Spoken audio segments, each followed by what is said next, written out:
Saya pernah dikeluhin utusan dari ya komunitas lah, komunitas Islam Indonesia itu dulu itu ceritanya banyak yang dari Kamboja.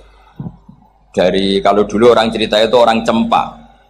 Itu setelah di Indonesia besar Wali Songo dan Brawijaya 5 itu sudah mulai oleng. Itu singkat cerita mereka berpikir ingin bikin kerajaan apa?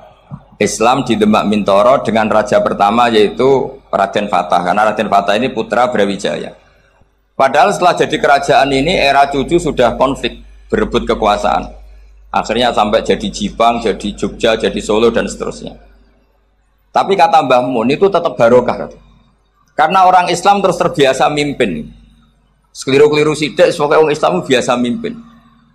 Sehingga zaman Mbah Hashim ya sudah mimpin Masumi, zaman Ki As'ad pengaruhnya besar, sampai sekarang Kiai pengaruhnya besar.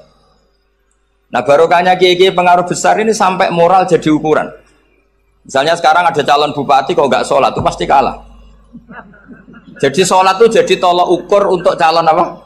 Bupati. Meskipun mungkin punya efek pura-pura sholat, tapi nggak apa-apa lah. Sementing moral ini jadi ukuran. Sementara yang di Thailand, di Patani, itu karena dulu pelajarannya tasawuf itu orang nggak ambisi mimpin dunia, tahu-tahu dipimpin dan akhirnya nyuwun sewu ya saake Islam-Islam yang dulu terlalu tasawuf karena nggak punya pengalaman memimpin, akhirnya lazimnya konsekuensinya hanya dipimpin. Tapi Islam Indonesia beda karena kulino mimpin itu akhirnya dari orang Islam biasa menjadi Islam yang sholat sampai Islam yang bisa ngaji itu bisa mimpin negara. Tentu yang paling populer dimulai Gus Dur. Jadi ini sesuatu yang barokahnya istihad para kiai, sementing Islam kulino mimpin. Jika di Indonesia itu barokahnya itu, kebaikan itu jadi tolok ukur. Ada orang kok terkenal koruptor atau terkenal nyuwun sewu selingkuh atau terkenal apa itu pasti tidak jadi. Karena moral itu menjadi tolok ukur. Dan itu adalah politik para kiai.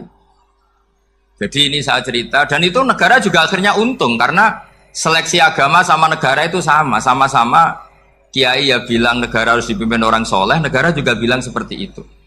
Nah, ketokohan-ketokohan para beliau-beliau ini yang mau lah bekerja sama dengan Umarok. Kita tahu dulu Pak Harto ya rawuh ke sini ketika Muktamar 84, rawuh ke Ki As'ad, ketika mau kembali ke Khittah juga dirembuk oleh ulama dan Umarok. Dan akhirnya ini menjadi negara yang alhamdulillah semoga selalu menuju baldatun thayyibatu wa rabbun ghafur.